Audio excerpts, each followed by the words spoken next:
एक तो ताकत। अब खुली बात मैं करना चाहूंगा और खुली बात करने की मेरी आदत है, इसलिए मैं अकेला हूं आज।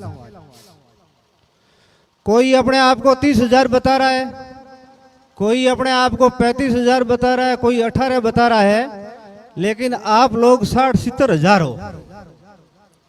तो क्यों आप अपनी ताकत नहीं बताते हो? आप अपनी ताकत बताइए, लोकतंत्र है। वो लास्ट में जो भाई खड़ा है वो और ये मंच पे जो विराज है महादेव राम जी, इनका उनका समान लेवल है, वोट एक ही लगता है दोनों का। और आप मूल निवासी, आपकी इस संगठन का बाबा साहब का जो वर्ड है मूल निवासी, उस मूल निवासी शब्द पे आइए, या आप टूरिस्ट पॉइंट क्यों बना रहे हो रानीवाड़ा को? आप मूल निवासी तैयार हो, हम सब साथ में आपके, ऐसी कोई बात नहीं है। आप अपनी ताकत को पहचानो, किसी के पीछे घूमने के बजाय आप खुद की, जैसे भरत जी ने जो बात करी थी वो मेरे को बहुत ही अच्छी लगी। आज कोई किसी की अगर भाषण में स्क्रिप्ट अच्छी लगी, मुझे ये भरत जी की लगी थी।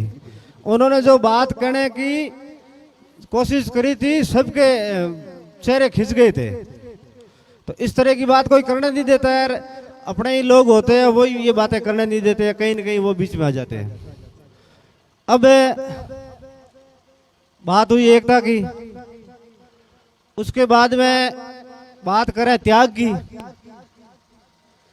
तो भीमराव अंबेडकर जी जब संविधान बनाने के बाद में जब कानून लागू हुआ और वोटिंग हुई यहाँ हिंदुस्तान में, तो उस समय आप प्रधानमंत्री के दावेदार थे। प्रधानमंत्री बनने के बहुत ज्यादा करीब थे और इतने में बैठ के, और वहाँ की उस समय की लोकल जो पार्लियामेंट्री थी, उन्होंने तय किया कि भाई आपको कोई कारणवश से आर्थिक प्रॉब्लम आ रही थी, तो प्रधानमंत्री तो नेहरू जी को बनाना पड़ेगा। तो आपको गृह मंत्री का ऑफर हुआ। गुरुजी यही है ना मार साहब, आपको कह रहा हूं। फिर गृह मंत्री पे बात आई, तो गृह मंत्री पे भी कोई पता नहीं, आगे बीच में आ जाते हैं, राजनीति है। तो आपको कानून मंत्री बनाया। तो आपने, आपके शब्द क्या थे? त्याग के शब्द थे। उन्होंने कहा कि अगर पूरे देश का हित, अगर प्रधानमंत्री और गृह मंत्री इनको बनने में, तो मैं कानून मंत्री बनने को तैयार हूं।